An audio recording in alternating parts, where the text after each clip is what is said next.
Welcome, brave souls, to Dreadful Diaries, where the shadows whisper secrets and the night holds untold horrors.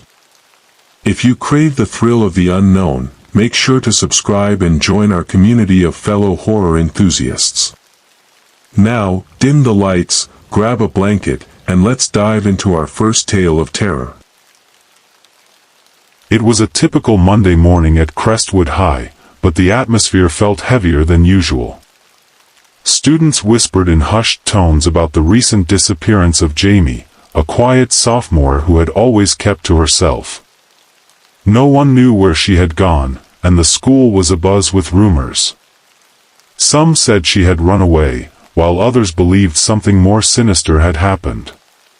Emma, a shy and introverted student, felt a strange connection to Jamie. They had shared a few classes, and Emma admired Jamie's artistic talent from afar. As the days passed, Emma couldn't shake the feeling that Jamie's disappearance was somehow linked to her own struggles with bullying. She had been the target of a group of popular girls for years, and the weight of their taunts had begun to take a toll on her mental health.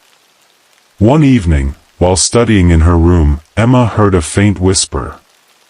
It was so soft that she thought she had imagined it. "Help me." The voice seemed to echo in her mind, sending chills down her spine. Dismissing it as her imagination, she tried to focus on her homework. The next day at school, strange occurrences began. Emma found her locker filled with crumpled notes filled with her insecurities, things she had never shared with anyone. "You'll never be good enough," one note read. "Just give up," another taunted. Confused and frightened, Emma looked around, but no one seemed to notice. Determined to uncover the truth, Emma began to investigate Jamie's disappearance. She spoke to classmates and teachers, but no one had any solid leads. As she dug deeper, she discovered that Jamie had been bullied too, often ridiculed for her art and her quiet demeanor. Emma felt a growing sense of empathy for Jamie, realizing they shared similar struggles. One night, Emma decided to visit the art room, where Jamie had spent most of her time. The room was dark and silent, but as she entered, she felt a sudden chill. The walls were adorned with Jamie's hauntingly beautiful paintings, each depicting a figure shrouded in darkness. In the corner, Emma noticed a sketchbook left behind. Flipping through the pages, she found drawings of students with distorted faces, their expressions twisted in fear. Suddenly, the lights flickered, and Emma heard the whisper again, clearer this time. "Help me, find me." It was Jamie's voice. Emma's heart raced as she realized that Jamie was trying to communicate with her. As the days went by, Emma continued to experience strange phenomena. She would find her belongings moved, and shadows seemed to follow her in the hallways. The popular girls who had bullied her began to act strangely as well, becoming increasingly paranoid and anxious. They would jump at shadows and whisper to each other, their confidence shattered. Emma began to suspect that Jamie's spirit was behind these occurrences, targeting those who had tormented her. The unseen force seemed to feed off the fears and insecurities of the students, amplifying their anxieties and turning them against one another. Determined to help Jamie find peace, Emma gathered a few friends who had also been bullied. Together, they decided to hold a séance in the art room, hoping to reach Jamie's spirit. As they lit candles and formed a circle, the atmosphere grew heavy with anticipation. "Jamie, if you can hear us, we want to help you," Emma called out, her voice trembling. The candles flickered violently, and a cold wind swept through the room. Suddenly, Jamie's spirit appeared, a translucent figure with sorrowful eyes. "Help me. I'm trapped," Jamie whispered, her voice echoing in the room. Emma felt a surge of empathy and understanding. "We'll help you, but you need to let go of your pain," she urged. As the seance continued, Emma and her friends shared their own experiences with bullying, revealing their fears and insecurities. Jamie's spirit began to glow brighter, and the darkness surrounding her started to dissipate. "I was afraid. I didn't want to be alone," Jamie confessed. In that moment, Emma realized that Jamie's spirit had been feeding off the pain of others, perpetuating a cycle of fear. "You don't have to be alone anymore," Emma said, tears streaming down her face. "Let us help you find peace." With a final surge of energy, Jamie's spirit embraced the light, and the room filled with warmth. The shadows that had haunted the school began to fade, and the atmosphere lightened. Emma felt a sense of relief wash over her, knowing that Jamie was. In the days that followed, the atmosphere at Crestwood High began to change. The whispers of Jamie's disappearance faded, replaced by a newfound sense of unity among the students. Emma noticed that the popular girls who had once bullied her were now more subdued, their bravado diminished. It was as if the weight of their actions had finally caught up with them. Emma felt a sense of empowerment as she walked through the halls. She had faced her fears and helped Jamie find peace, and in doing so, she had also begun to heal. With the support of her friends, she started an anti-bullying campaign at school, encouraging students to share their stories and support one another. The campaign gained traction, and soon, students from all cliques began to participate, fostering a sense of community that had been missing for so long. To honor Jamie's memory, Emma organized an art show featuring her work. She reached out to Jamie's family, who were grateful for the gesture and provided additional pieces that Jamie had created. The night of the show, the gymnasium was filled with students, parents, and teachers, all eager to celebrate Jamie's talent and spirit. As Emma stood in front of Jamie's pain, she felt a sense of connection to her. Each piece told a story of struggle, resilience, and beauty. The crowd was captivated, and many students shared their own experiences with bullying and mental health, creating an open dialogue that had been long overdue. During the event, Emma noticed a flicker of light in the corner of her eye. Turning, she saw a soft glow emanating from one of Jamie's paintings. It was as if Jamie's spirit was present, watching over them, finally at peace. Emma smiled, feeling a warmth in her heart, knowing that she had made a difference. As the school year progressed, the changes at Crestwood High continued to flourish. The anti-bullying campaign led to the establishment of support groups, and students began to look out for one another. Emma found herself surrounded by friends who understood her struggles, and she felt a sense of belonging that had eluded her for so long. Though Jamie was gone, her legacy lived on through the art show and the positive changes in the school. Emma often thought of her, grateful for the connection they had shared, even if it had been through tragedy. She realized that Jamie's story was not just one of pain, but also of hope and healing. As graduation approached, Emma stood at the podium, ready to deliver a speech that would inspire her classmates. She spoke about the importance of kindness, empathy, and standing up against bullying. "We all have our struggles," she said, her voice steady. "But together, we can create a safe space for everyone. Let's honor those who have suffered by being the change we want to see." The audience erupted in applause, and Emma felt a surge of pride. She had transformed her pain into purpose, and in doing so, she had helped others find their voices.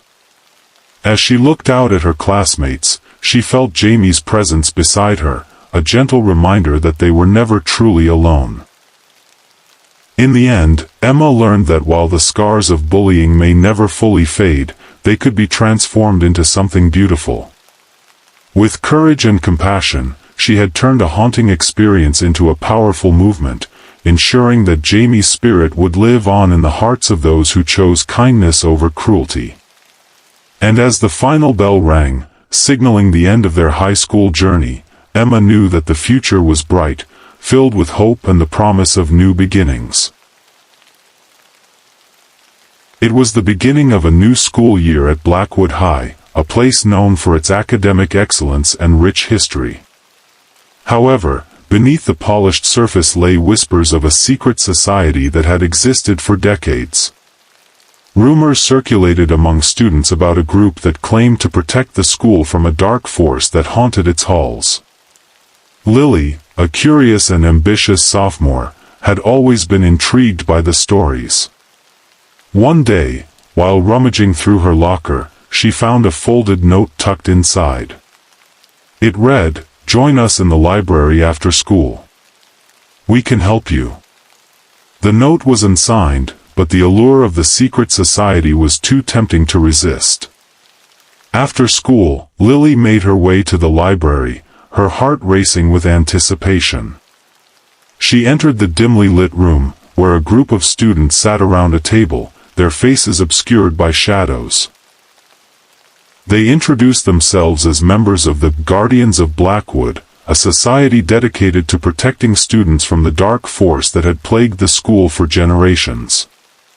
The leader, a charismatic senior named Marcus, explained that the society had been formed to combat the malevolent spirit that haunted the school, feeding off the fears and insecurities of students. They claimed to have successfully warded off the spirit in the past, but it was growing stronger, and they needed more members to help. Lily felt a mix of excitement and apprehension. She wanted to be part of something important, but the intensity in the room made her uneasy. Still, she decided to join, eager to prove herself. As a new member, Lily was put through a series of initiation tests. The first involved spending a night in the school's abandoned wing, where the spirit was said to be most active. Armed with only a flashlight and her courage, she entered the dark, dusty hallways, her heart pounding. Strange noises echoed around her, and shadows danced in the corners of her vision. Just as she was about to turn back, she felt a cold breeze brush past her, and a whisper filled the air, "Leave this place." Terrified, she stumbled back, but the experience only fueled her determination to uncover the truth. When she returned, the other members praised her bravery, but Lily couldn't shake the feeling that something was off. The society's rituals grew increasingly bizarre, involving strange symbols and chants that made her uncomfortable. As weeks passed, Lily began to notice changes in her fellow members. They became more secretive and obsessed with their mission. One night, while researching the society's history in the library, she stumbled upon an old journal belonging to a former member. The entries revealed a darker side to the Guardians. They had made a pact with the spirit, believing they could control it in exchange for power and influence within the school.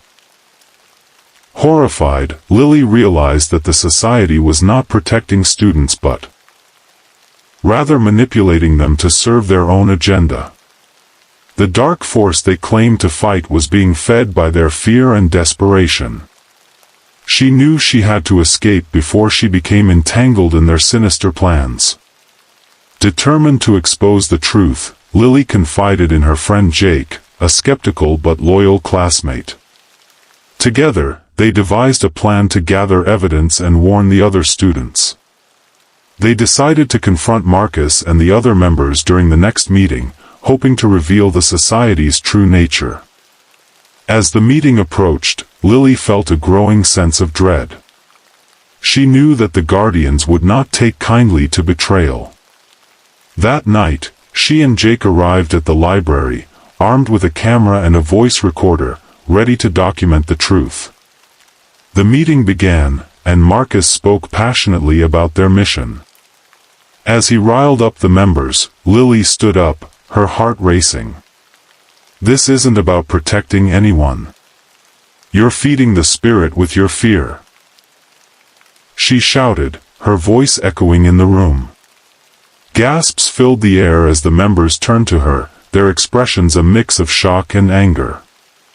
Marcus's demeanor shifted, and he stepped forward, his eyes darkening. "You don't understand, Lily. We are the only ones who can control it. You're either with us or against us." Before she could respond, the lights flickered, and a cold wind swept through the library.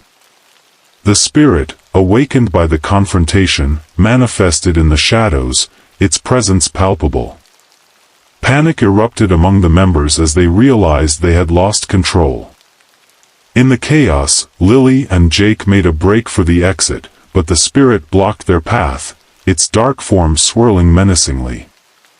"You cannot escape," it hissed, its voice a chilling whisper. Lily felt the weight of fear pressing down on her, but she refused to give in. "We're not afraid of you," she shouted, her voice trembling but resolute.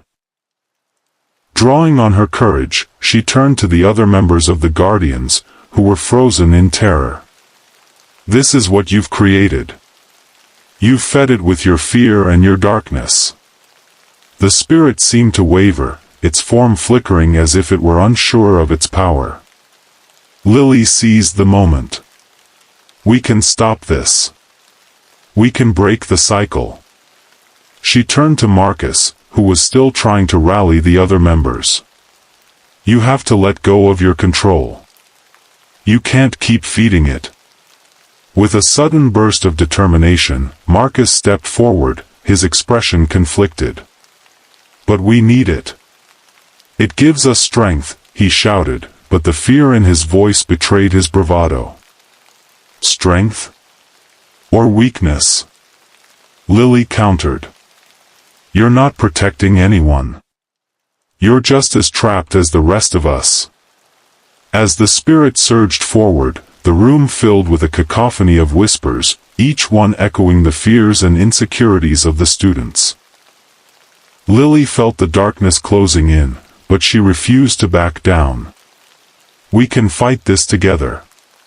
We can face our fears instead of letting them control us." In that moment, something shifted in the room. The other members, still trembling, began to look at one another, their expressions changing from fear to realization. They had been so consumed by their desire for power that they had lost sight of their original purpose. Marcus hesitated, and Lily saw a flicker of doubt in his eyes. "You're right," he said, his voice barely above a whisper.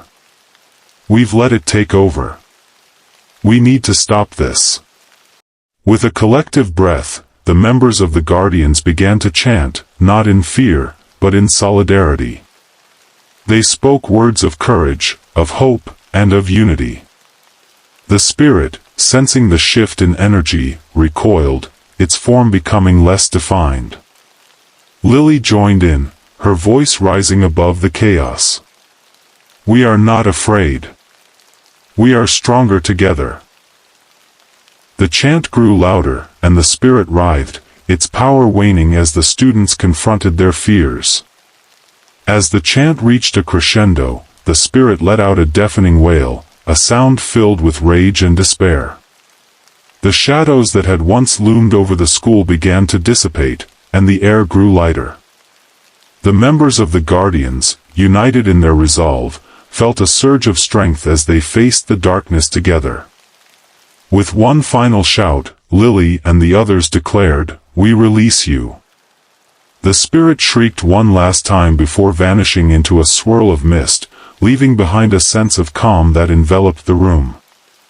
The Guardians stood in stunned silence, the weight of their actions finally sinking in. They had faced their fears and broken the cycle of darkness that had plagued Blackwood High for so long. In the aftermath, the atmosphere at Blackwood High transformed. The students who had once been consumed by fear began to support one another, sharing their struggles and triumphs.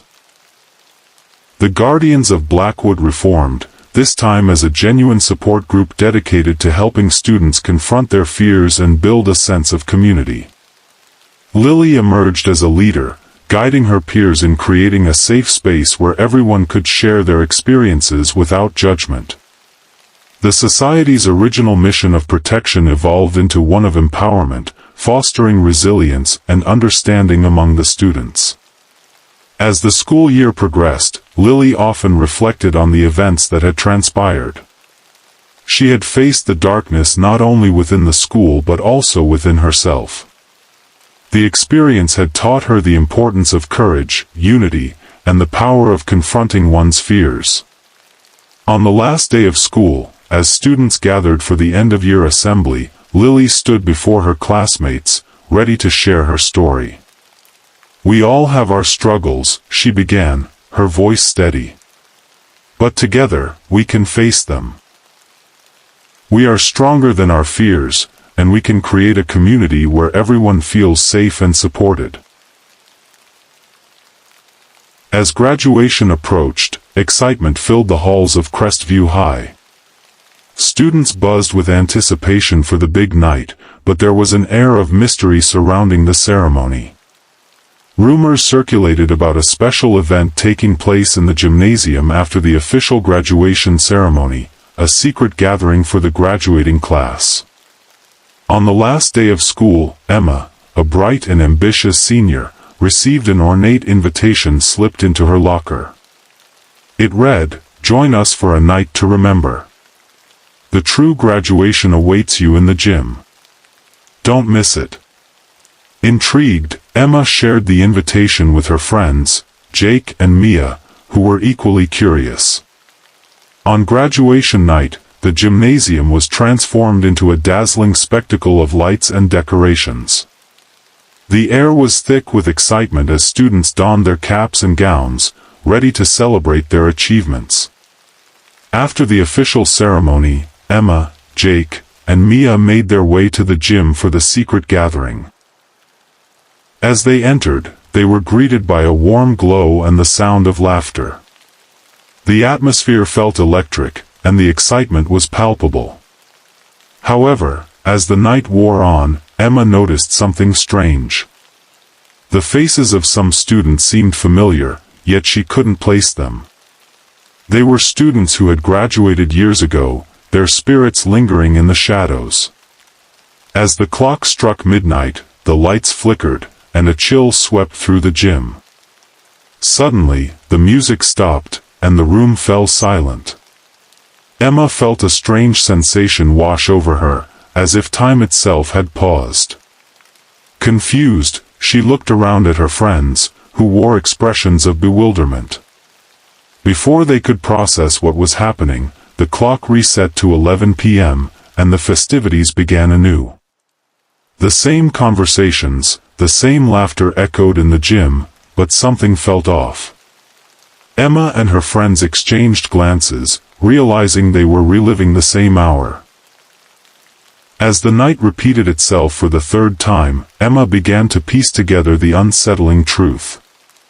They were trapped in a time loop, forced to relive graduation night over and over. Each time, they noticed more details, the same conversations, the same laughter, but also the same faces of students who had never made it to graduation. Determined to break the cycle, Emma and her friends began to investigate. They approached the familiar faces, trying to learn their stories. One by one, they discovered the tragic tales of students who had died in accidents or had been lost to circumstances beyond their control. Each spirit was tied to the gym, unable to move on until their stories were told. As they spoke to the spirits, Emma learned that the gymnasium had become a place of both celebration and sorrow. The spirits were trapped in a loop, reliving their graduation night, longing for closure. Emma felt a deep sense of empathy for them and vowed to help them find peace. With each loop, Emma and her friends gathered more stories, sharing them with the spirits. They learned about lost dreams, unfulfilled potential, and the weight of regret. The more they listened, the more the spirits began to fade, their expressions shifting from sorrow to gratitude. On what felt like the final loop, Emma and her friends gathered all the spirits in the gym. "We're here to honor you," Emma declared, her voice steady. You deserve to be remembered, not forgotten. We want to tell your stories. As they shared the spirits' tales with the rest of the graduating class, the atmosphere shifted.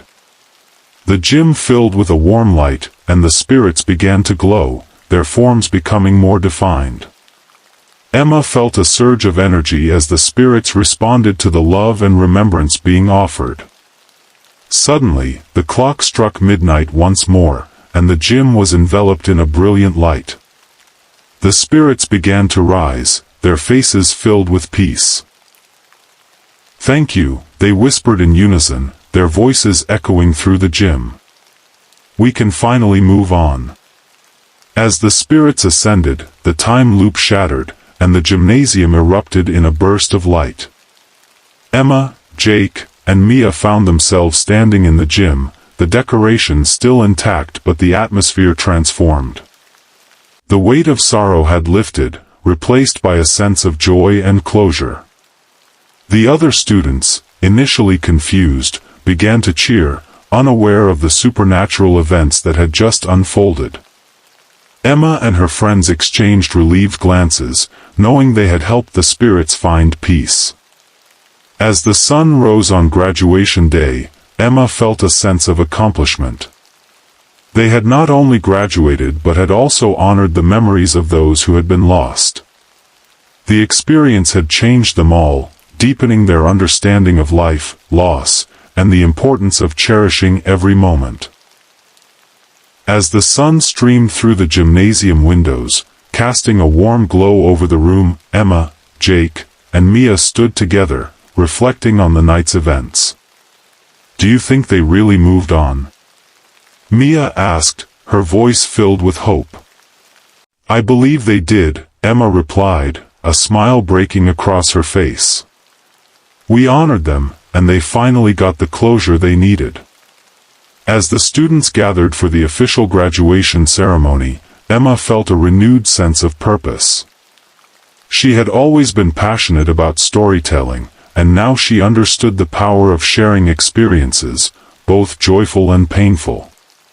She resolved to use her voice to honor those who had been lost and to advocate for those who felt unheard. The graduation ceremony began, and the atmosphere was electric with excitement. As the principal called each name, students walked across the stage, their families cheering them on. When it was Emma's turn, she took a deep breath and stepped into the spotlight. As she accepted her diploma, she looked out at the crowd, her heart swelling with gratitude. "This moment is not just about us," she began, her voice steady. "It's about everyone who has come before us, those who have shaped our lives and those who have been lost along the way. Let's remember them and carry their stories with us as we move forward." The audience erupted in applause, and Emma felt a wave of support wash over her. She had turned her experience into a message of hope and remembrance, and she knew that her words would resonate with her classmates. After the ceremony, Emma, Jake, and Mia gathered with their friends, celebrating their achievements and the bonds they had formed. The weight of the previous night's events lingered in their hearts, but it was now a source of strength rather than sorrow. As they took photos and shared laughter, Emma felt a sense of peace. The spirits of the past had been honored, and their stories would live on through her and her friends. They promised to keep the memory of those lost alive, ensuring that no one would ever feel forgotten again. In the weeks that followed, Emma started a blog dedicated to sharing stories of resilience, loss, and hope. She encouraged her classmates to contribute their own experiences, creating a platform for voices that needed to be heard. The blog quickly gained traction, becoming a source of inspiration for students across the school and beyond. Years later, as Emma stood at the podium to deliver a speech at a community event, she reflected on how far she had come. The lessons learned from that ghostly graduation night had shaped her into the person she was today. She had become an advocate for mental health awareness and a champion for those who felt lost. As she spoke to the audience about the importance of sharing stories and supporting one another, she felt a familiar warmth envelop her. It was as if the spirits of those who had been lost were with her, guiding her words and reminding her of the power of connection. "Let us remember that every story matters," Emma concluded, her voice filled with conviction. "We are all part of a larger narrative, and together, we can create a legacy of love, understanding, and hope." The audience erupted in applause, and Emma smiled, knowing that she had honored the spirits of the past while paving the way for a brighter future. The ghostly graduation had transformed into a celebration of life, and she was determined to carry that spirit forward, ensuring that no one would ever be forgotten again. It was an ordinary Tuesday at Maplewood High, where students shuffled through the halls, laughter and chatter filling the air. Emma, a bright and outgoing junior, was excited about the upcoming school talent show. She had been practicing her song for weeks and couldn't wait to perform. However, everything changed during lunch. As Emma sat with her friends, a loud crash echoed from the science lab.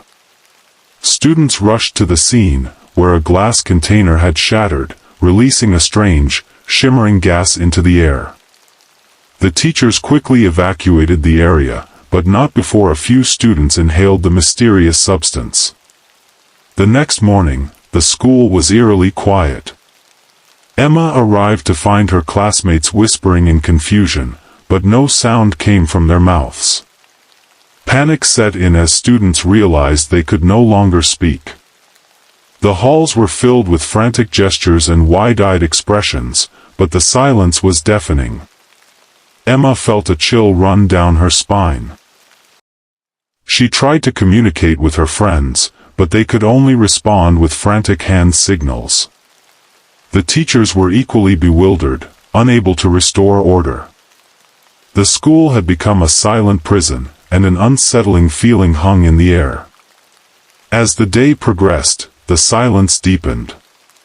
Students began to notice strange occurrences, shadows flickering in the corners of their vision, cold drafts that seemed to whisper their names, and an overwhelming sense of dread that settled over them like a heavy fog.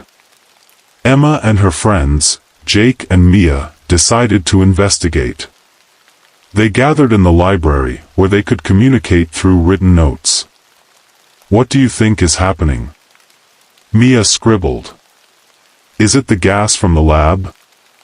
"I don't know," Emma replied, her heart racing. "But we need to find out before it gets worse." As the days turned into weeks, the silence persisted. The students grew increasingly anxious, their fear feeding a sinister force that seemed to lurk in the shadows. Emma noticed that the more afraid they became, the more the darkness seemed to grow. Whispers echoed in her mind, taunting her with her deepest insecurities. One night, while studying in her room, Emma heard a faint voice in her head. "You can't escape, you're trapped." She shook her head, trying to dismiss it as her imagination, but the feeling of being watched intensified. Determined to break the silence, Emma, Jake, and Mia decided to explore the school after hours. Armed with flashlights, they crept through the darkened halls, their hearts pounding. As they reached the science lab, they found the remnants of the shattered container, now covered in dust. Suddenly, a cold wind swept through the room, extinguishing their flashlights. In the darkness, they heard a low, sinister laugh. "You shouldn't have come here," it whispered, sending chills down their spines. Terrified, the trio stumbled back, but Emma felt a surge of determination. "We have to face it," she whispered fiercely, her voice barely audible. "We can't let it control us." With newfound courage, they returned to the lab, where the shadows seemed to pulse with energy. "We know you're here," Emma shouted, her voice breaking the silence. "We're not afraid of you." The shadows coalesced into a dark figure, its eyes glowing with malice. "Fear is my power," it hissed. "You cannot escape me." Emma, Jake, and Mia stood their ground, refusing to back down. "We won't let you take us," Emma declared, her voice rising. "We will fight back." Drawing on their collective strength, they began to share their fears with one another, writing them down on scraps of paper. "I'm afraid of failing," Jake wrote. "I'm afraid of being alone," Mia added. Emma wrote, "I'm afraid of not being heard." As they shared their vulnerabilities, the shadows began to waver, the dark figure losing its grip on them. The more they confronted their fears, the weaker the entity became. With a final surge of courage, Emma shouted, "We are stronger together. We will not be silenced." The words echoed through the lab, reverberating against the walls. The dark figure shrieked, its form dissolving into wisps of shadow. The silence shattered, replaced by a rush of sound, the hum of the fluorescent lights, the rustle of paper, and the voices of students returning to life. As the sun rose the next morning, the school was filled with laughter and chatter once more. Emma, Jake, and Mia stood outside the school, basking in the warmth of the sunlight and the sound of their classmates' voices. The oppressive weight of silence had lifted, and a sense of relief washed over them. Students greeted each other with smiles, and the atmosphere was vibrant and alive. Emma felt a renewed sense of hope and connection with her peers. They had faced a terrifying ordeal together, and it had brought them closer. As they entered the school, Emma noticed that the shadows that had once lurked in the corners seemed to have vanished. The hallways were bright and welcoming, and the fear that had gripped the students was replaced by a sense of camaraderie. In the days that followed, the school community came together to process the events of the past few weeks.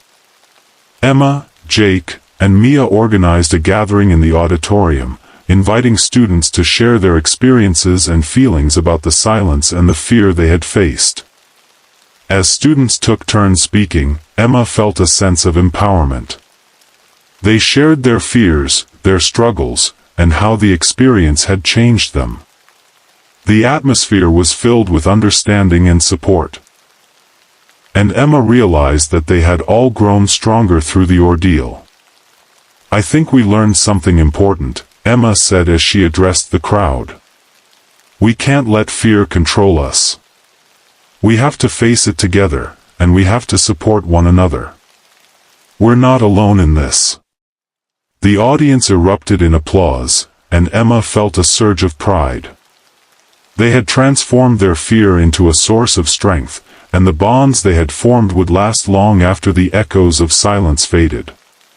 As the school year came to an end, Emma, Jake, and Mia reflected on their journey. They had not only survived a terrifying experience but had also emerged as leaders within their school community. Inspired by their ordeal, they decided to create a club focused on mental health awareness and support, encouraging students to share their stories and confront their fears. The club quickly gained popularity, and students from all grades joined, eager to foster a culture of openness and understanding. Emma felt a sense of fulfillment as she watched her peers come together, sharing their experiences and supporting one another. Years later, as Emma stood at the podium to deliver a speech at a community event, she recalled the lessons learned during the time of silence. "Fear can be a powerful force," she began, "but it can also be a catalyst for change. When we face our fears together, we can break the silence and create a community where everyone feels heard and valued." The audience listened intently, and Emma felt a sense of purpose wash over her. She had turned a dark experience into a beacon of hope, ensuring that no one would ever feel alone in their struggles again. As she concluded her speech, the applause echoed in her ears, and she knew that the legacy of their shared experience would continue to inspire others. The sound of silence had transformed into a symphony of voices, united in strength and resilience, and Emma was proud to be a part of it. As the new semester began at Crestwood High, students were buzzing with excitement. Among them was Sarah, a bright and ambitious junior who had always excelled in her studies. This year, she was particularly eager to take Mr. Thompson's English class, known for his engaging lessons and passion for literature. Mr. Thompson was beloved by students and faculty alike, with a reputation for nurturing talent and encouraging creativity. However, as the weeks went by, Sarah began to notice something unusual. Mr. Thompson seemed to take a special interest in her, often singling her out for praise and showering her with attention that felt increasingly intense. At first, Sarah appreciated the attention. Mr. Thompson would compliment her essays, invite her to discuss literature after class, and even offer to help her with college applications. But soon, the gifts began to arrive. Books with handwritten notes, personalized stationery, and even a vintage typewriter that he claimed had belonged to a famous author. While her friends were envious, Sarah felt a growing sense of unease. The gifts were thoughtful but felt too personal, and she couldn't shake the feeling that Mr. Thompson's interest was crossing a line. When she tried to distance herself, he would become overly concerned, insisting that he was only trying to help her succeed. As the semester progressed, Sarah's discomfort deepened. She noticed that Mr. Thompson would often watch her from across the classroom, his gaze lingering a little too long. He would ask about her personal life, wanting to know about her family and friends, and she felt increasingly trapped under his scrutiny. One day, after school, Sarah overheard a conversation between two teachers in the staff lounge.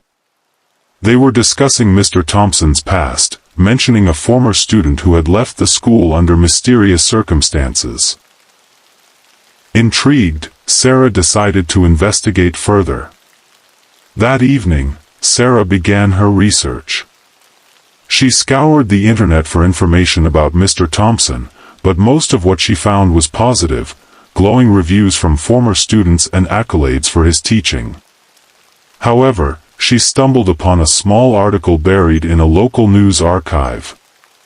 It mentioned a student named Emily who had been particularly close to Mr. Thompson and had vanished without a trace several years ago. The article hinted at a scandal but provided few details. Sarah's heart raced as she realized that the connection between Mr. Thompson and his former student might be more than just a coincidence. Determined to uncover the truth, she reached out to Emily's family, hoping to learn more about what had happened. After several attempts, Sarah finally managed to speak with Emily's sister, who revealed that Emily had been a star student, much like Sarah. She described how Mr. Thompson had become increasingly possessive of Emily, showering her with gifts and attention until she felt suffocated. One day, Emily simply disappeared, leaving behind a note that hinted at her fear of Mr. Thompson's obsession. The sister's words sent chills down Sarah's spine. "He was like a father to her," she said, her voice trembling. But it turned dark. She felt trapped, and then she was gone. Armed with this new information, Sarah decided to confront Mr. Thompson. She approached him after class, her heart pounding.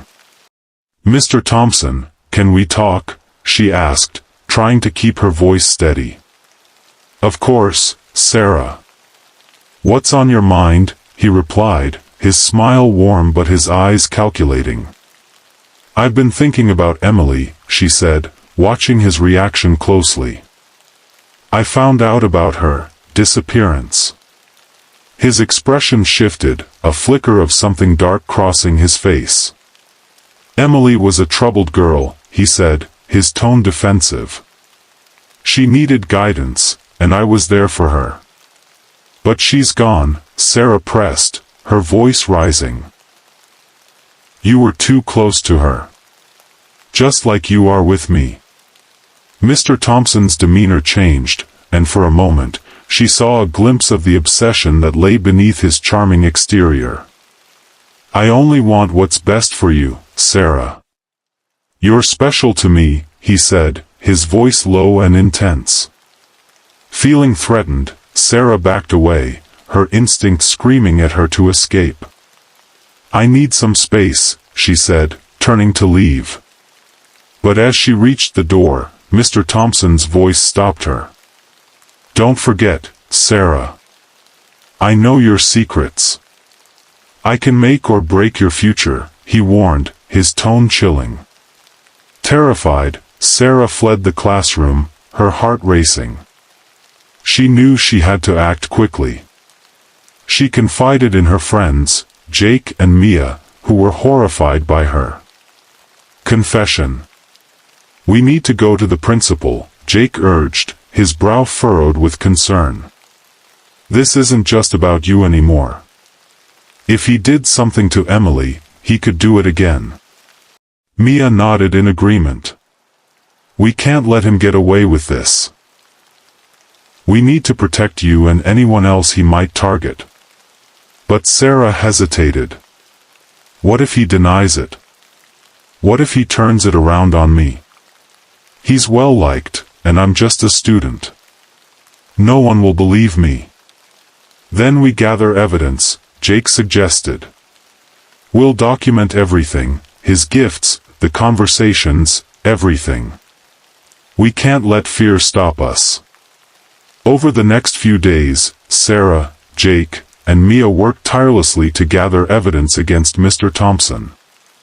They compiled a dossier of his gifts, recorded their conversations, and even interviewed other students who had felt uncomfortable with his attention. The more they uncovered, the more they realized how manipulative he had been. One afternoon, while searching through the school's archives, Sarah stumbled upon a file containing records of complaints against Mr. Thompson from previous students. The complaints were vague but hinted at inappropriate behavior and an obsession with certain students. Her heart raced as she realized they had enough evidence to take to the principal. With their evidence in hand, Sarah, Jake, and Mia approached Principal Harris. They explained the situation, detailing Mr. Thompson's behavior and the connection to Emily's disappearance. The principal listened intently, his expression serious. "I take these allegations very seriously," he said, his voice firm. "I will launch an investigation immediately. Thank you for bringing this to my attention." As they left the principal's office, Sarah felt a mix of relief and anxiety. They had taken a significant step, but she knew that Mr. Thompson wouldn't go down without a fight. The following days were tense. Whispers circulated through the school as rumors about the investigation spread. Mr. Thompson was placed on administrative leave, and students began to come forward with their own stories of discomfort and fear. Sarah felt a sense of empowerment as more voices joined hers, but she also felt the weight of the situation. One afternoon, as she was leaving school, Sarah noticed Mr. Thompson waiting for her outside the gates. His expression was calm, but there was a darkness in his eyes. "You think you can ruin me, Sarah?" he said, his voice low and menacing. "You have no idea what you're getting into." Fear gripped her, but she stood her ground. "You can't control me anymore. I won't be your pet." Determined to put an end to his manipulation, Sarah and her friends decided to confront Mr. Thompson one last time. They arranged to meet him at the school after hours, hoping to catch him off guard. Armed with their evidence and the support of other students, they were ready to expose him. As they entered the empty school, the atmosphere felt charged with tension. They found Mr. Thompson in the classroom, pacing back and forth. "You shouldn't have come here," he said, his voice dripping with menace. "You think you can take me down? I've been teaching for years. I know how to play this game." "We're not afraid of you anymore," Sarah declared, her voice steady. "We have the evidence, and we're going to make sure everyone knows the truth." Mr. Thompson's expression twisted into a snarl. "You think you can ruin my life? You have no idea what I'm capable of." Just as the confrontation escalated, the door swung open, and Principal Harris entered, flanked by security. "Mr. Thompson, you're under investigation for your behavior towards students," he announced, his voice authoritative. The tension in the room shattered as Mr. Thompson's facade crumbled. "This is absurd. You can't believe them," he shouted, but the principal remained unmoved. With the evidence presented and the support of other students, the truth began to unfold. The investigation revealed a pattern of inappropriate behavior. In the small town of Maplewood, Crestwood High stood as a relic of the past, its brick walls steeped in history and whispers of local legends. A group of friends, Maya, Jake, Sarah, and Leo, decided to form an after-school club dedicated to investigating these legends. They were drawn together by their shared curiosity and a thirst for adventure, but little did they know that their quest would lead them into a world far darker than they had imagined. One crisp autumn evening, armed with flashlights and a sense of bravado, the friends gathered at the school after hours. They had heard tales of a malevolent spirit known as the Whispering Shadow, said to haunt the old library, a place where students had mysteriously vanished over the years. The thrill of the unknown fueled their excitement as they crept through the dimly lit hallways, their laughter echoing off the walls. As they reached the library, the atmosphere shifted. The air grew heavy, and an unsettling silence enveloped them. Maya, the most adventurous of the group, pushed open the creaky door, revealing rows of dusty books and cobweb-covered shelves. The friends stepped inside, their flashlights flickering as if in response to an unseen presence.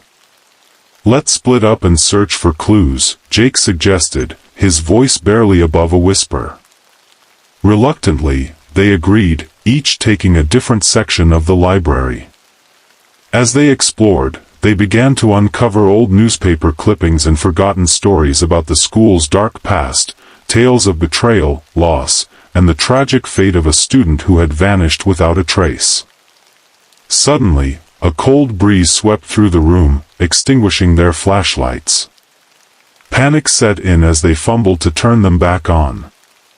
When the lights flickered back to life, they found themselves face to face with a shadowy figure standing at the far end of the library. The figure was indistinct, but its presence was palpable, sending chills down their spines. "Who dares disturb my rest?" A voice echoed, low and haunting. The friends froze, their hearts racing. The spirit, a manifestation of their deepest fears, began to reveal itself. It whispered secrets that cut to the core of each of them, exposing insecurities and regrets they had buried deep within. Maya, the fearless leader, was confronted with her fear of failure. The spirit showed her visions of her dreams crumbling, her friends abandoning her when she needed them most. Jake, the jokester, faced the truth of his loneliness, the laughter masking a profound sense of isolation. Sarah, the perfectionist, was haunted by the pressure she placed on herself, the spirit revealing the toll it took on her mental health. Leo, the quiet observer, was forced to confront his fear of being invisible, of never being seen or heard. As the spirit tormented them with their fears, the friends realized that they had awakened something far more powerful than they had anticipated. They huddled together, drawing strength from one another. "We can't let it win," Maya urged, her voice steady despite the terror surrounding them.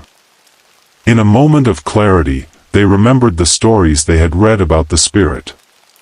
It was said that the only way to appease the Whispering Shadow was to acknowledge their fears and confront them together. They formed a circle, holding hands tightly, and began to speak their truths aloud. I'm afraid of failing, Maya admitted, tears streaming down her face. But I know I can't do it alone. I feel so alone, even when I'm surrounded by people, Jake confessed, his voice trembling. I'm terrified of not being perfect, Sarah added, her heart racing. But I need to let go of that pressure. I just want to be seen, Leo said softly, his eyes filled with vulnerability. As they shared their fears, the spirit's presence began to wane. The shadows that had once loomed over them started to dissipate, replaced by a warm light that filled the library. The friends felt a sense of relief wash over them, as if a weight had been lifted. With one final whisper, the spirit spoke, "You have faced your fears and found strength in each other. I am at peace." And with that, the shadow vanished, leaving behind a stillness that felt almost sacred. Exhausted but triumphant, the friends emerged from the library, the first light of dawn breaking through the windows. They had not only uncovered the truth about the school's dark past but had also discovered the power of friendship and vulnerability. From that day forward, the after-school club continued their investigations, but they did so with a newfound understanding of themselves and each other. They learned that facing fears was not just about bravery, it was about connection, support, and the courage to be vulnerable. And as they walked out of Crestwood High, they knew that together, they could conquer anything, both the mysteries of the past and the uncertainties of the future. As the weeks turned into months, the after-school club became a safe haven for the friends. They met regularly, not just to investigate local legends but to share their experiences, fears, and dreams. Each meeting was filled with laughter, stories, and a deeper bond that had formed between them. They explored other haunted locations in Maplewood, but none held the same weight as their encounter with the Whispering Shadow. One evening, as they gathered in Maya's living room, the conversation turned to their experiences since that fateful night. "I feel like I've changed," Jake said, leaning back in his chair. "I used to hide behind jokes, but now I'm trying to be more open about how I feel. I've started to let go of the need to be perfect," Sarah added, a smile breaking across her face. "I even joined the art club, and it feels amazing to create without the pressure of being the best." Leo, who had always been the quietest, spoke up. "I've been trying to speak up more in class. It's scary, but I feel like I'm finally being heard." Maya nodded, her heart swelling with pride for her friends. "We've all grown so much. I think facing our fears together made us stronger." As they reminisced, a thought struck Maya. What if we use our experiences to help others? We could start a support group for students who feel the same way we did. The idea sparked excitement among the group. They spent the next few weeks planning and organizing, reaching out to teachers and counselors at Crestwood High. They created flyers, set up a meeting space, and even designed a logo for their new initiative, calling it Courage Club.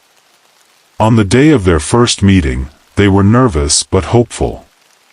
As students trickled in, they greeted them with warm smiles and open hearts. The room filled with a mix of familiar faces and new ones, all seeking a safe space to share their struggles and fears. Maya opened the meeting, sharing their story of the haunting and how it had transformed their lives. "We're here to support each other," she said, her voice steady. "No one should feel alone in their fears." As the meeting progressed, students began to share their own experiences. Some spoke of anxiety, others of loneliness, and a few shared their struggles with self-acceptance. The atmosphere was charged with empathy and understanding, and the friends felt a sense of purpose wash over them. Over the following months, the Courage Club flourished. They organized workshops, invited guest speakers, and created a community where students felt safe to express themselves. The impact was profound. Students began to connect, support one another, and form friendships that transcended their fears. One day, as they wrapped up a particularly successful meeting, Sarah turned to her friends. "Can you believe how far we've come? We turned a terrifying experience into something positive." Jake grinned. "And we've helped so many people along the way. It's like we turned our fears into fuel for change." Maya looked around at her friends, her heart full. "I think we've created something special here. It's not just about facing fears, it's about building a community." As the school year came to a close, the friends reflected on their journey. They had faced the darkness of the whispering shadow and emerged stronger, not just as individuals but as a united front. They had learned that vulnerability was not a weakness but a strength, and that together, they could conquer anything. On the last day of school, they stood outside Crestwood High, the sun shining brightly above them. "What's next for us?" Leo asked, a hint of uncertainty in his voice. Maya smiled, her eyes sparkling with excitement. "The world is full of mysteries and legends waiting to be explored. Let's keep investigating, but let's also keep supporting each other and those around us." With a renewed sense of purpose, the friends made a pact to continue their adventures, both in uncovering local legends and in helping others. In the quiet town of Eldridge, Eldridge High was known for its spirited students and vibrant school events. However, beneath the surface of this seemingly perfect school lay a dark secret that had been buried for years. It all began when a curious sophomore named Emma stumbled upon an old, dusty yearbook in the back of the school library. The yearbook was unlike any she had ever seen. Its cover was worn and faded, and the pages were yellowed with age. As she flipped through it, she noticed that it contained photos of students who had not yet graduated, including her classmates. But what caught her attention were the handwritten notes beside each photo, notes that revealed dark secrets about each student. Emma's heart raced as she read the first entry next to her friend, Lily. Lily Thompson, the secret of the stolen test answers. The note detailed how Lily had cheated on a major exam, a secret that could ruin her reputation if it ever got out. Emma felt a chill run down her spine. How could this yearbook know such personal details? Intrigued and horrified, Emma continued to flip through the pages. Each photo was accompanied by a secret that seemed to expose the worst parts of the students' lives. There was Jake, the star athlete, whose note read, "Jake Miller, the truth behind the broken leg." It revealed that he had intentionally sabotaged a rival player to ensure his own victory. Then there was Sarah, the popular girl, whose entry stated, "Sarah Collins, the lies behind the perfect life," detailing her struggles with mental health that she had hidden from everyone. As Emma read on, she felt a growing sense of dread. The secrets were not just damaging, they were deeply personal and painful. She realized that the yearbook was not merely a collection of memories but a harbinger of doom, revealing the hidden darkness within her peers. Determined to uncover the truth behind the yearbook, Emma sought out the school's history teacher, Mr. Thompson, who had been at Eldridge High for decades. She approached him after class, her heart pounding. "Mr. Thompson, I found this old yearbook, and it has some disturbing secrets about students. Do you know anything about it?" Mr. Thompson's expression darkened. "That yearbook has been a mystery for years, Emma. It's said to be cursed. Anyone whose secret is revealed faces dire consequences.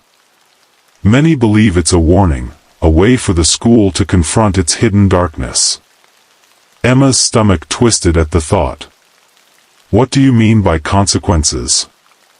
Some students have faced public humiliation, while others have experienced tragic events. It's as if the yearbook is a reflection of their inner demons, he explained, his voice grave. Determined to protect her friends, Emma decided to confront the students whose secrets were revealed in the yearbook. She gathered them in a safe space, a quiet corner of the library, and shared what she had discovered. I found this yearbook, and it reveals secrets about all of us. I think we need to talk about it before it's too late. The group was initially skeptical, but as Emma recounted the secrets, their expressions shifted from disbelief to concern. Lily was the first to speak up, her voice trembling. I can't believe it knows about my cheating. What if everyone finds out? Jake clenched his fists. I didn't mean to hurt anyone. I was just trying to win. What if this yearbook ruins my life? As they shared their fears, Emma realized that the yearbook had not only exposed their secrets but had also brought them together. They began to discuss their struggles openly, forming a bond that had been missing before. They agreed that they needed to confront their past mistakes and support one another. However, as they worked through their issues, strange occurrences began to unfold. One by one, the students whose secrets had been revealed started to experience bizarre and unsettling events. Lily's locker was vandalized with accusations of cheating, Jake was injured during a game, and Sarah received anonymous messages that threatened to expose her struggles. Emma felt a growing sense of urgency. They needed to find a way to break the curse of the yearbook before it claimed more victims. She and her friends decided to investigate the origins of the yearbook, hoping to find a way to neutralize its power. They spent hours in the library, digging through old records and newspaper clippings. Finally, they stumbled upon a story from decades ago about a group of students who had created a similar yearbook as a prank. When their secrets were revealed, it led to a series of tragic events, including accidents and even a mysterious disappearance. The article mentioned a ritual that could potentially break the curse. The group needed to gather at the school's old gymnasium, where the original yearbook had been created, and confront their fears together. They would have to acknowledge their mistakes and vow to change. On the night of the ritual, Emma and her friends gathered in the dimly lit old gymnasium, the air thick with tension and anticipation. The wooden floor creaked beneath their feet as they formed a circle in the center of the gym, surrounded by the faded banners of past championships and the echoes of laughter that once filled the space. Emma took a deep breath, her heart racing. We need to face our fears and acknowledge our mistakes. This yearbook has shown us the worst parts of ourselves, but it's also given us a chance to grow. We can't let it control our lives any longer. Lily nodded, her eyes glistening with determination. I'm ready to own up to my mistakes. I don't want to live in fear anymore. Jake, who had been quiet until now, spoke up. Me too. I've hurt people, and I need to make it right. I can't let this yearbook define who I am. As they shared their commitments to change, Emma felt a surge of hope.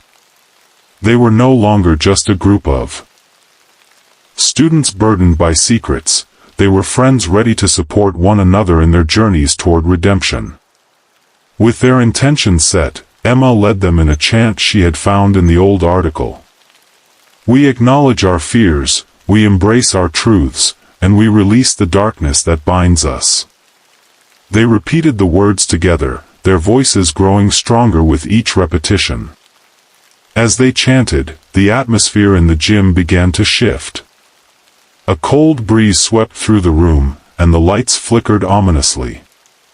The shadows seemed to dance around them, and Emma felt a presence looming, as if the very spirit of the yearbook was awakening. Suddenly, the yearbook appeared in the center of their circle, glowing with an eerie light. The pages began to flip rapidly, revealing the secrets of each student once more. But this time, instead of fear, Emma felt a sense of empowerment. They were no longer just victims of the yearbook's curse, they were taking control of their narratives. "Face your truth," Emma shouted, her voice echoing through the gym. "We are not defined by our mistakes." One by one, the friends stepped forward, confronting the secrets that had haunted them. Lily spoke about her cheating, acknowledging the pressure she had felt and the importance of integrity. Jake admitted to his actions on the field, expressing remorse for the pain he had caused. Sarah shared her struggles with mental health, vowing to seek help and support others in similar situations. Leo, who had been quiet throughout, finally found his voice, sharing his own fears of being overlooked and his desire to be seen. As they spoke, the energy in the room shifted. The oppressive weight of the yearbook began to lift, and the shadows that had once loomed over them started to fade. The yearbook's pages slowed, and the glow dimmed, as if acknowledging their courage. With one final chant, they declared, "We are more than our secrets. We choose to grow, to learn, and to support one another." The gym erupted in a brilliant light, and the yearbook disintegrated into a shower of shimmering dust, scattering into the air like fireflies. In that moment, the friends felt a profound sense of relief wash over them. The curse had been broken, and they were free from the haunting grip of the phantom yearbook. They embraced one another, tears of joy and gratitude streaming down their faces. As they left the gym, the first light of dawn broke through the windows, illuminating their path. They had faced their fears and emerged stronger, united by their shared experiences and newfound understanding. In the weeks that followed, the group continued to support one another, forming a tight-knit community that encouraged honesty and vulnerability. They started a new initiative at Eldridge High, promoting mental health awareness and creating safe spaces for students to share their struggles without fear of judgment. Emma often reflected on that fateful night in the gymnasium. The halls of Crestwood High had always been filled with the echoes of laughter, chatter, and the occasional scuffle. But after the sudden death of Principal Harold Grayson, a strict enforcer of rules and discipline, the atmosphere shifted dramatically.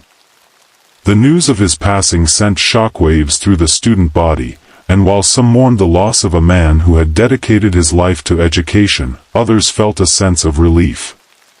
Little did they know, Principal Grayson's legacy was far from over. It began on a chilly October morning, just days after the principal's funeral. Students reported seeing a shadowy figure roaming the halls, dressed in a dark suit and tie, his stern expression unmistakable. Whispers spread like wildfire, "It's the ghost of Principal Grayson." Some laughed it off as a prank, while others felt a chill run down their spines at the thought of his spirit still enforcing the rules he had held so dear in life. Emma, a junior known for her rebellious streak, was among the skeptics. "Ghosts aren't real," she scoffed to her friends, Sarah and Jake, as they walked to class. "It's just a story to scare us into behaving." But as the days passed, strange occurrences began to unfold. Students who broke the rules faced inexplicable consequences. Jake, who had been caught skipping class, found his locker filled with rotten food, a note attached that read, "Detention for a week." Sarah, who had dared to wear a hat in the school building, was met with a sudden gust of wind that knocked her off balance, leaving her shaken and confused. The most chilling incident occurred when Emma and her friends decided to sneak into the school after hours for a Halloween party. They thought it would be a harmless adventure, but as they entered the darkened halls, they felt an eerie presence. The air grew cold, and the lights flickered ominously. "Maybe we should turn back," Sarah suggested, her voice trembling. "Don't be such a scaredy cat," Emma replied, trying to sound brave. "It's just an old building." As they ventured deeper into the school, they heard a distant echo of footsteps. The sound grew louder, and a figure emerged from the shadows, Principal Grayson, or at least what appeared to be his ghostly form. His eyes glowed with an otherworldly intensity, and his expression was as stern as ever. "Students are not permitted in the school after hours," he intoned, his voice echoing through the empty halls. "You will face the consequences of your actions." Panic surged through Emma and her friends as they turned to flee. But the doors slammed shut, trapping them inside. The ghostly principal began to float toward them, his presence suffocating. "You have broken the rules. Now you must pay." In a desperate attempt to escape, they raced through the hallways, but the ghost seemed to anticipate their every move. Emma felt a cold hand brush against her shoulder, sending her heart racing. "We need to find a way out," she shouted, her voice filled with fear.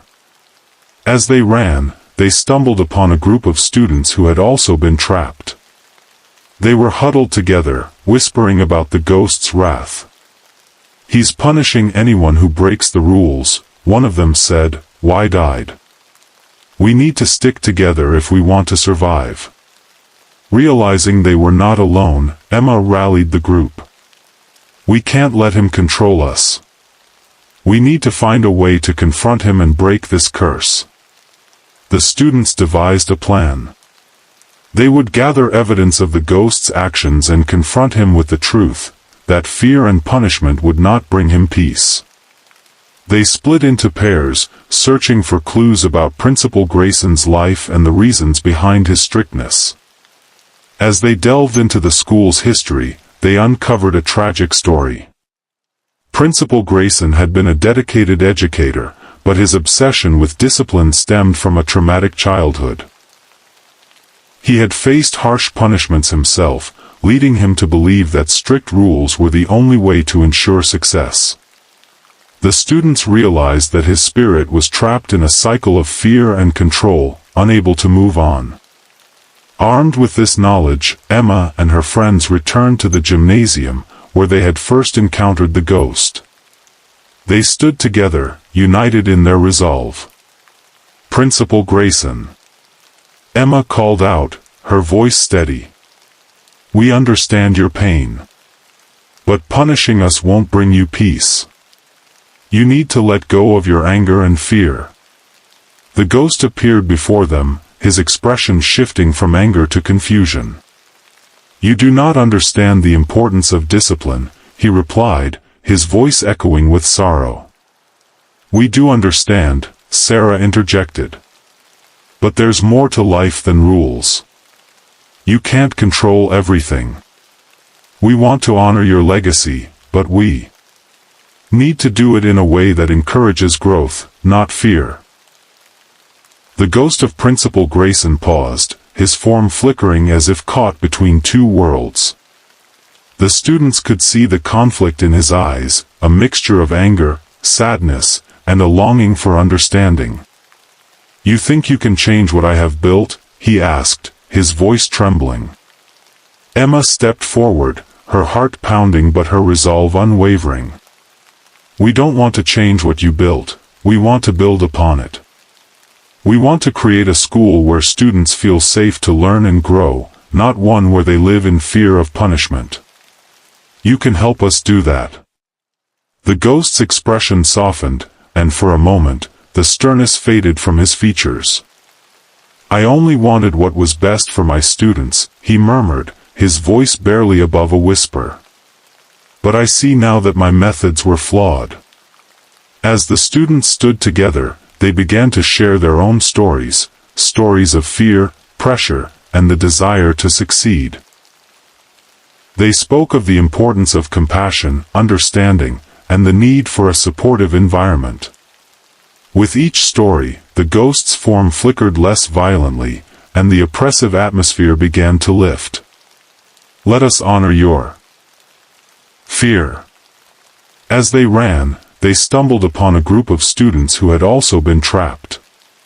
They were huddled together, whispering about the ghost's wrath. "He's punishing anyone who breaks the rules," one of them said, wide-eyed. "We need to stick together if we want to survive." Realizing they were not alone, Emma rallied the group. "We can't let him control us. We need to find a way to confront him and break this curse." The students devised a plan. They would gather evidence of the ghost's actions and confront him with the truth, that fear and punishment would not bring him peace. They split into pairs, searching for clues about Principal Grayson's life and the reasons behind his strictness. As they delved into the school's history, they uncovered a tragic story.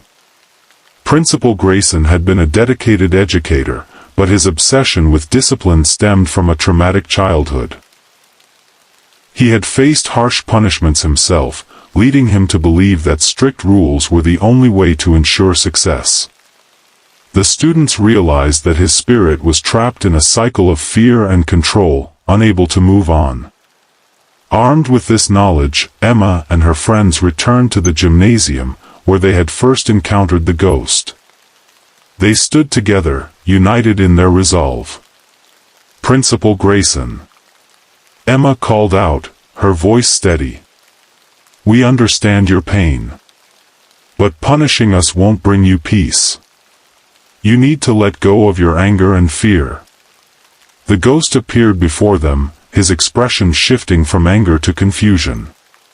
"You do not understand the importance of discipline," he replied, his voice echoing with sorrow. "We do understand," Sarah interjected. "But there's more to life than rules. You can't control everything. We want to honor your legacy, but we need to do it in a way that encourages growth, not fear." The ghost of Principal Grayson paused, his form flickering as if caught between two worlds. The students could see the conflict in his eyes, a mixture of anger, sadness, and a longing for understanding. "You think you can change what I have built?" he asked, his voice trembling. Emma stepped forward, her heart pounding but her resolve unwavering. "We don't want to change what you built, we want to build upon it. We want to create a school where students feel safe to learn and grow, not one where they live in fear of punishment. You can help us do that." The ghost's expression softened, and for a moment, the sternness faded from his features. "I only wanted what was best for my students," he murmured, his voice barely above a whisper. "But I see now that my methods were flawed." As the students stood together, they began to share their own stories, stories of fear, pressure, and the desire to succeed. They spoke of the importance of compassion, understanding, and the need for a supportive environment. With each story, the ghost's form flickered less violently, and the oppressive atmosphere began to lift. "Let us honor your